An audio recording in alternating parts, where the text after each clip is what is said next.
Chuva de papel. Primeira parte. Capítulo 9.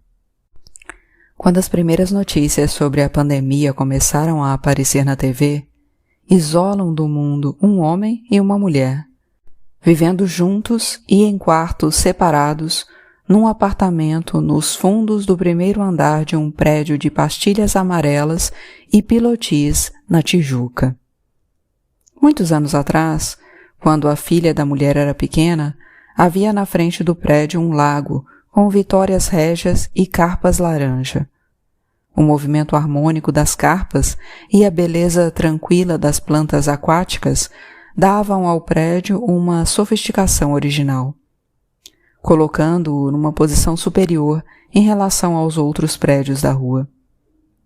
Esses outros também faziam bonito, contribuindo cada qual com seu jardim ou piso de mármore para um sentimento coletivo de elegância e elevação. Uma pequena fonte jorrava do meio do lago. Era gostoso de ouvir e bonito de ver, mas as pessoas da rua escarravam na água e jogavam guimbas de cigarro. Custava dinheiro e dava trabalho manter as carpas. Mais de uma vez o porteiro se atrasou para atender o interfone porque estava tirando do lago um papel de bala. Reunião do condomínio virou bate-boca sobre o lago. Era um capricho, de alto custo.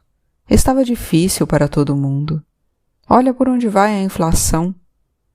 Foi quando roubaram as carpas de madrugada. Ninguém sabe se para comer ou vender. O síndico, então, cobriu o lago com cimento e fez por cima um canteiro de plantas.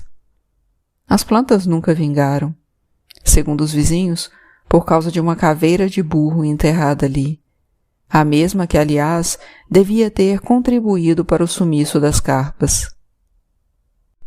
O síndico morreu e o filho assumiu. Trocaram a grama amarelada por espada de São Jorge, planta forte que afasta mal-olhado, a qual vingou. Isso foi na época do assalto aos apartamentos do segundo andar.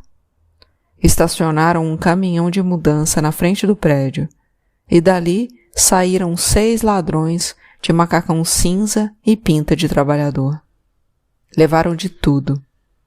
Logo depois os moradores mandaram colocar as grades entre os pilotis. Neste ano de 2020, é preciso forçar os olhos para reconhecer a elegância do antigo prédio, fazer sumir as grades, dar às pastilhas amarelas o brilho do novo, imaginar sob as pontas verde escuras das espadas de São Jorge um lago arredondado de elegância modernista. Estender o olhar para os outros prédios da rua, eliminando as grades, as janelas dos apartamentos apodrecidas ou enferrujadas, as cortinas encardidas e queimadas pelo sol, os vidros com resquícios de adesivos de marcas de surf e roupas de grife dos anos 1980. O piso de mármore branco e o jardim bem cuidado resistem, mas não são o que eram. São o que restou. A decoração do apartamento segue o estilo classe média remediada, aprimorado em décadas de reveses econômicos e políticos. Móveis sem charme ou qualidade, comprados aos poucos e à prestação. Sofá de almofadas envelhecidas, poltrona puída coberta por uma canga estampada.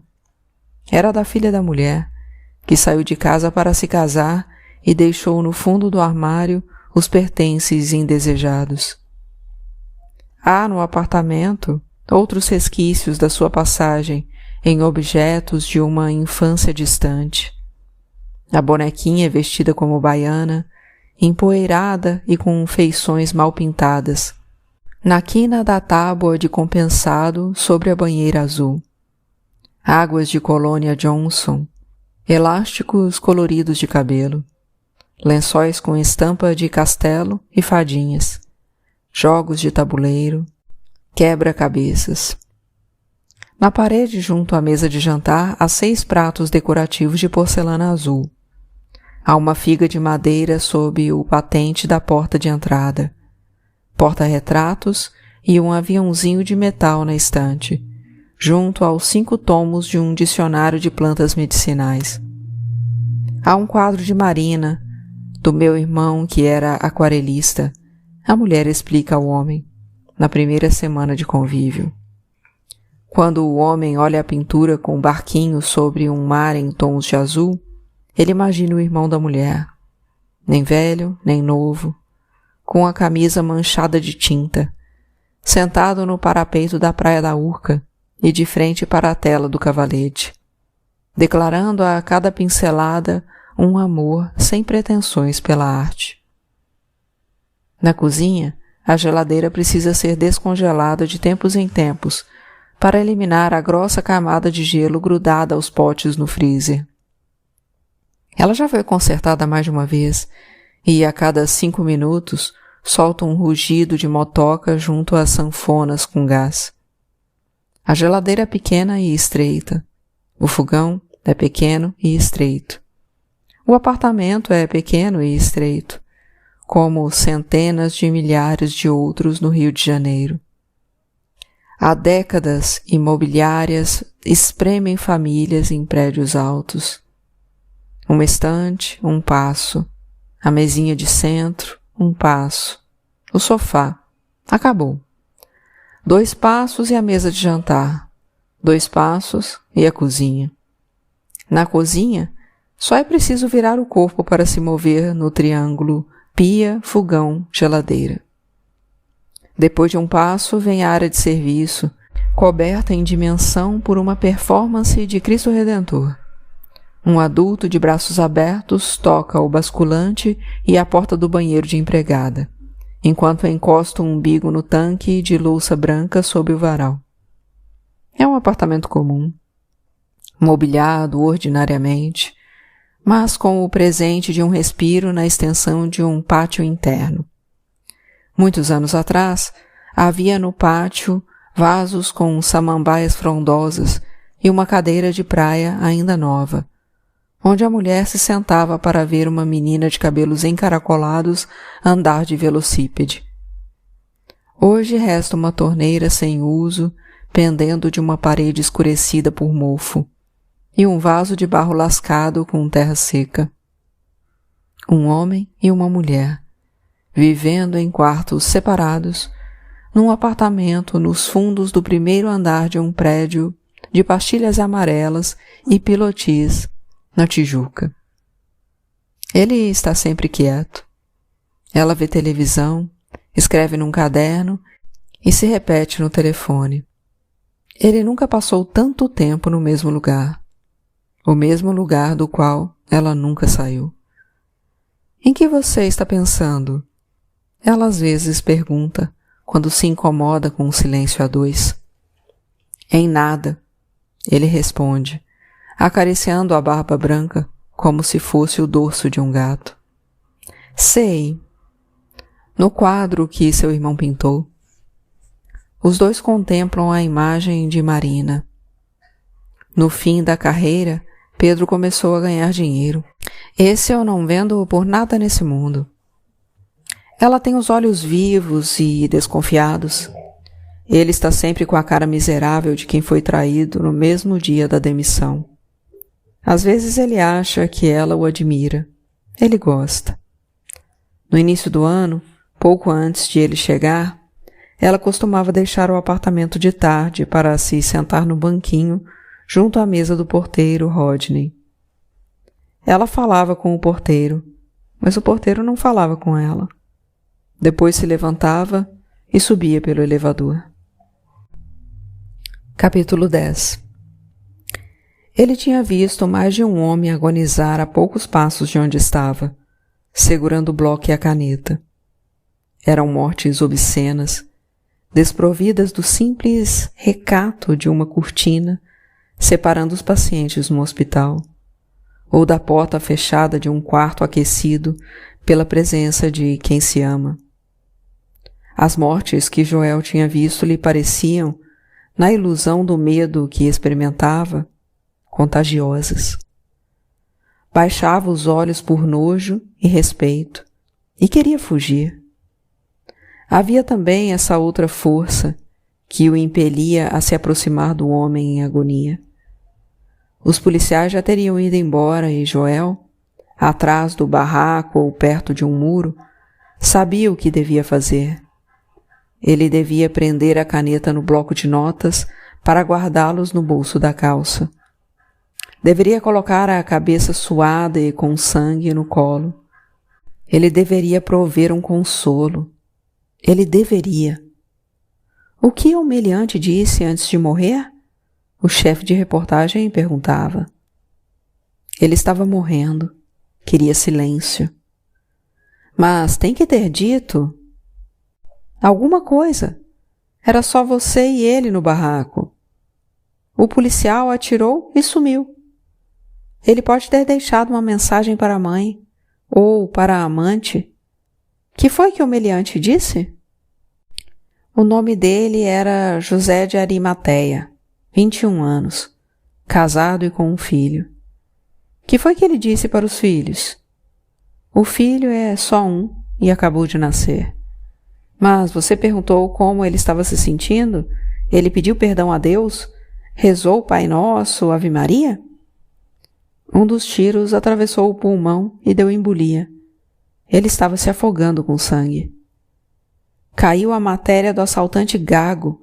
O seu espaço aumentou. Você tem meia página para preencher. Tem que lembrar. O que ele queria dizer no momento da morte? Adeus. Joel nunca se aproveitou de um homem em agonia. Nunca usou o poder da palavra final para descrever o súbito arrependimento de um fora da lei no fim da vida. Não foram dele as reportagens de impacto com declarações convenientes, apuradas à revelia do morto para agradar os homens de bem, passando os olhos pelas notícias no dia seguinte. É um dos orgulhos da carreira. Arrependimentos ele também teve. Quer que eu te conte outra? Rapaz, eu tenho tempo de sobra e muita vontade de evitar aquela mulher. Ainda mais quando a maluca dos cachorros aparece. É TV ligada, cachorro latindo e as duas batendo boca. Aracy dizendo que o vírus não existe. Isso é conluio do Bill Gates com a China, ela diz. Forças do mal tramando para implantar um chip nas pessoas. É o que vai ter nas seringas, garante Aracy. Um chip líquido. Mas quanta estupidez, diz Glória, ao que Aracy responde ter fontes fidedignas. Inventaram o vírus num laboratório do Bill Gates, diz Aracy. E Glória pede para ela se decidir se inventaram o vírus num laboratório ou se ele não existe. E Aracy, você entendeu muito bem o que eu quis dizer. Glória diz que o que falta na vida de Aracy é pai e mãe, para cortar a internet e ver se assim ela para de ler besteira, ao que Aracy responde. Papai viu disco voador quando era oficial da ativa. Sabia de uns quantos segredos e concordaria comigo. Estes são tempos sombrios de tramas macabras para derrubar nosso presidente. Vamos para os anos 1970. Eu, homem feito, repórter especial do Jornal do Brasil, premiado, troféu na estante, respeito dos colegas, dinheiro no bolso. Antes dos 30 e no topo da carreira, trabalhando no melhor jornal do país. Sair do Luta Democrática e entrar no JB foi como trocar a bermuda pelo smoking. O JB era feito e lido por gente bacana. A sede era num prédio exclusivo e solitário da Avenida Brasil, ali perto da rodoviária. Era Brasil no nome e no endereço. Brasil na vista livre das janelas da redação. De um lado, os containers, batelões e guindastes da Baía de Guanabara. Do outro, a Leopoldina e o centro. Prendia o crachá na camisa e me sentia o tal. Salário bom, nem precisava ter outro emprego. Pagava as contas da casa nova com a Eliane. as prestações do Fusca e o colégio particular da garota. Eliane é... De todas as mulheres, foi a que mais me cuidou. Me catou de chão de bar, me arrastou para o boxe com roupa e tudo. Ligou a água fria, limpou meu vômito, secou o choro na barra da própria camisa, perdoou mais de uma vez e muito mais do que devia. Por ela eu quis ficar sóbrio. Quando a gente passeava aos domingos pela Quinta da Boa Vista, eu dava uns trancos no corpo para as fichas do AA balançarem no bolso da camisa e ela se orgulhar. Eu ganhava uma ficha por semana sóbrio. A garota e o garoto atrás. Papai, eu quero um balão. Eu, toma o balão, toma algodão doce. Eliane não era que nem a Matilde. Ninguém nunca vai ser como a Matilde. Mas era muito melhor que a Cristina. Essa me amarrou com trabalho de terreiro. A ordem é Matilde, Eliane, Regina, Cristina, Solange, Beatriz. Peraí que falta uma. Bianca, Granfina, morava numa cobertura cheia de planta na lagoa. Gamou na minha mala verde com fivela. Mó estilo, ela disse. Sei. Vai carregar aquele trabuco para ver se calo na mão tem estilo, se costas com dor tem estilo. Bianca foi entre a Cristina e Solange. Boazinha, mas valia menos que um pedaço de unha cortada da Matilde, ou da Eliane, ou mesmo da Beatriz. Eliane ainda é, uma amiga. Eu saía do jornal bem tarde da noite, pegava o trem, caminhava 8 quarteirões. Na rua escura, era só a nossa casa com a luz acesa. Eliane me esperando na sala, querendo saber se eu queria um copo de leite, pronta para me ouvir.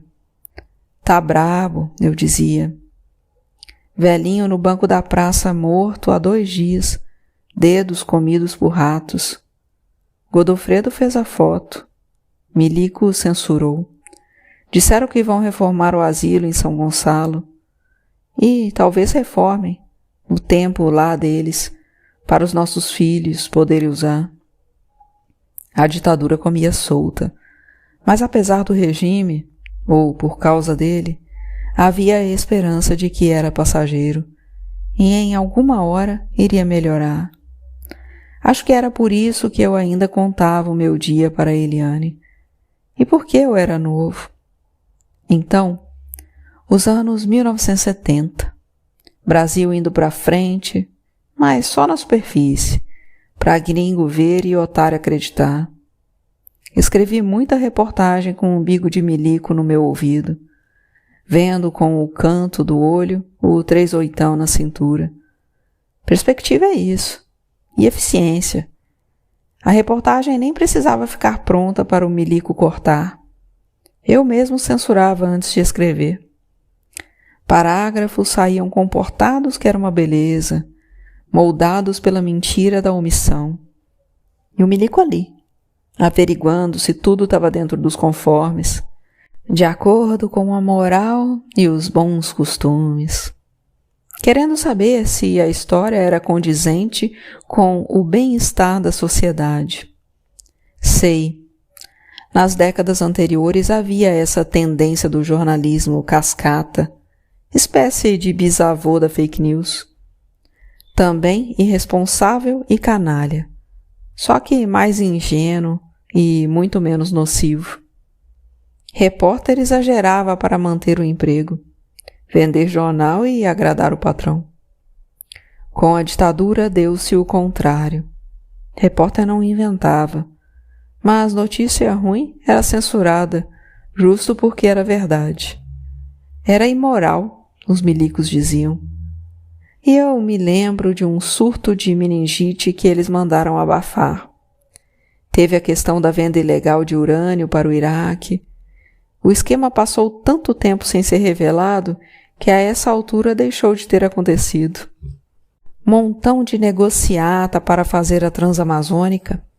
Fui conferir, e um frentista desdentado num posto de vilarejo, posto sendo uma bomba só, e vilarejo de uns 10 barracos de madeira podre, um deles bar e puteiro, profetizou: isso aí que estão fazendo vai ligar a miséria do Nordeste à pobreza da Amazônia.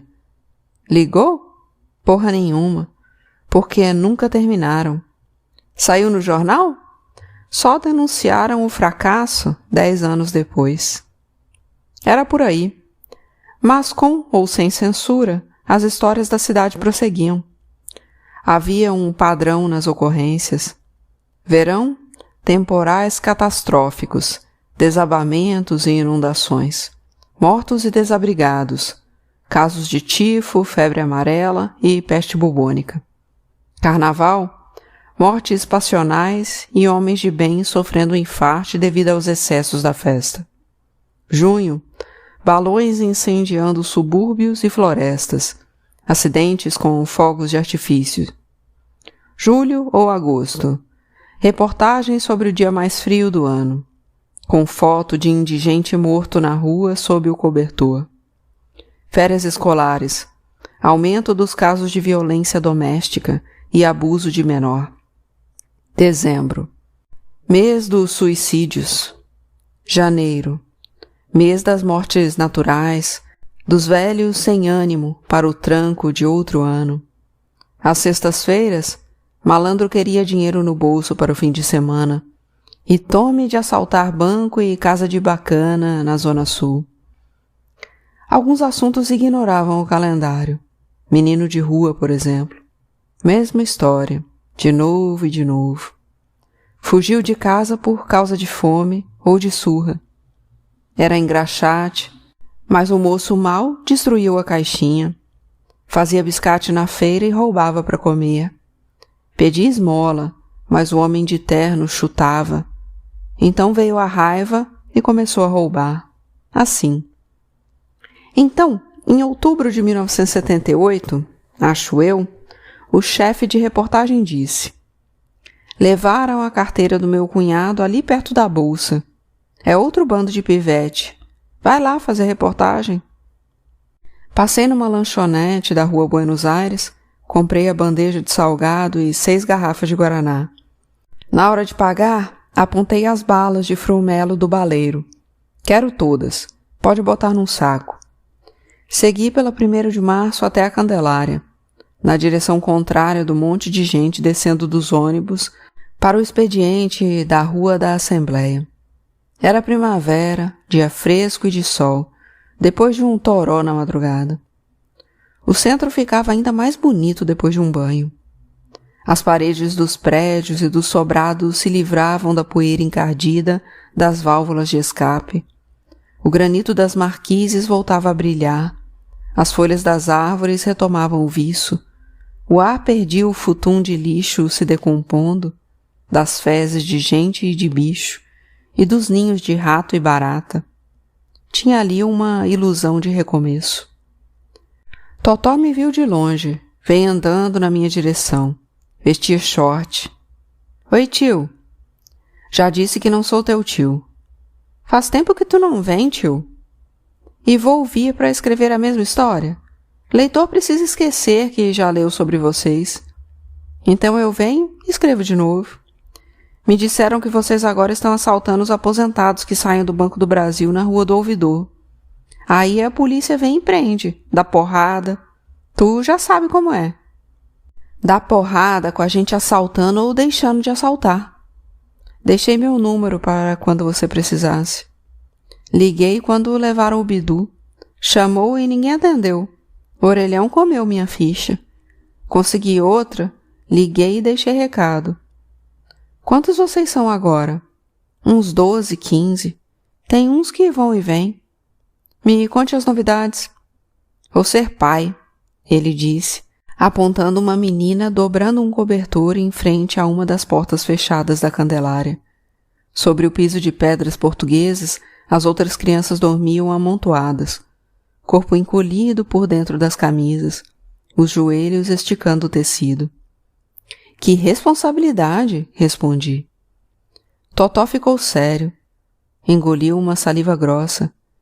Menino que encara como adulto é errado. Achei que tu fosse viado, eu disse. Dei para comer, agora não faço mais. Também deixei de roubar. Tô ajudando um catador de papel na Carioca. Vou me mudar com a Patrícia para um sobrado abandonado no buraco do lume. Por dentro é bonito, mais seguro que aqui.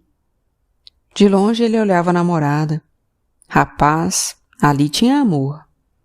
Totó nunca soube o que era um afago, e gostar de alguém assim, de um jeito que ele teve que inventar, fazia com que ele fosse muito melhor do que eu.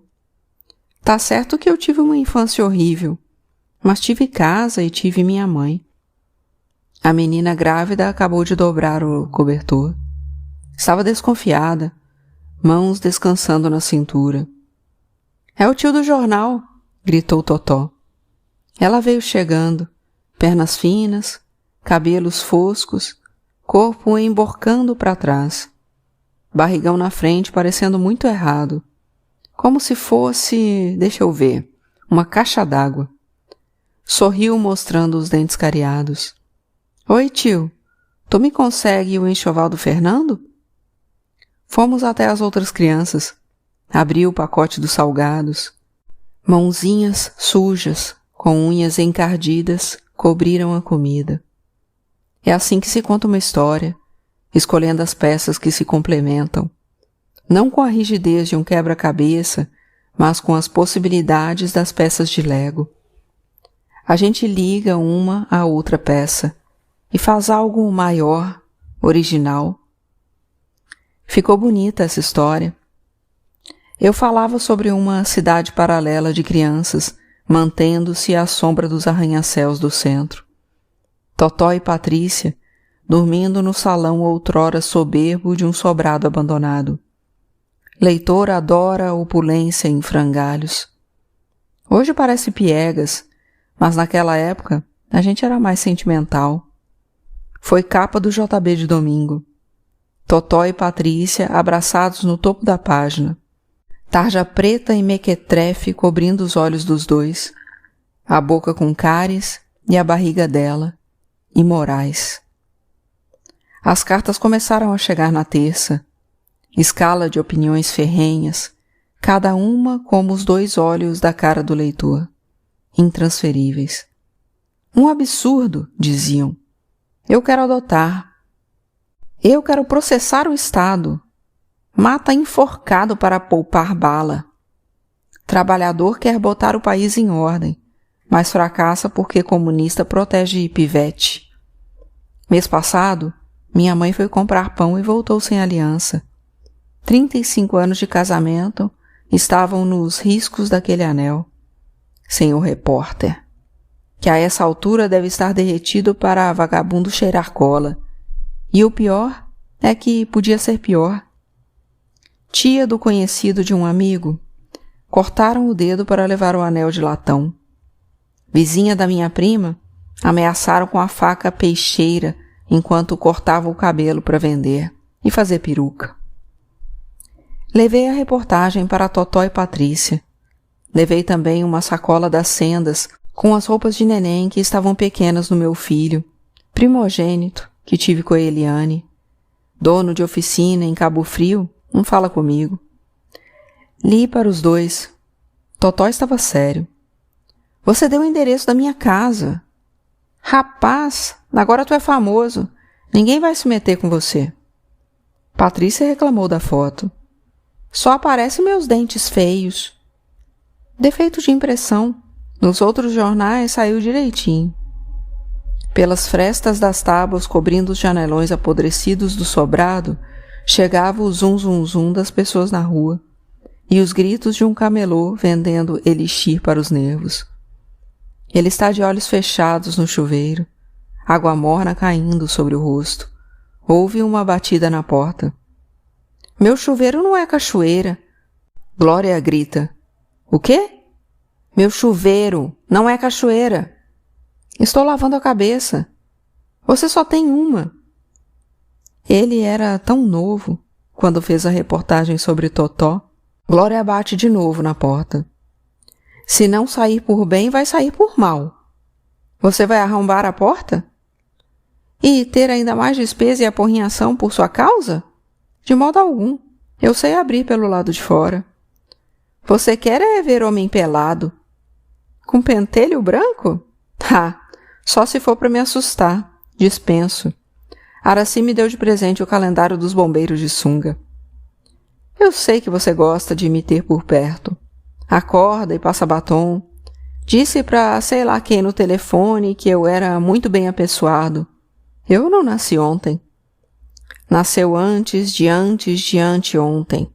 Já está mais para lá do que para cá. Sai desse banho, ela diz, esmurrando a madeira. Só se for para os seus braços, meu amor. Eu vou desligar o aquecedor. Ah, se ele soubesse. Se pudesse ter feito diferente. Tantas vezes Joel refez a lembrança, as peças de Lego imaginárias, formando a narrativa ideal. Como ele queria ter tido coragem. Joel abre os olhos, confere os frascos de shampoo, escolhe um Neutrox e derrama sobre os cabelos.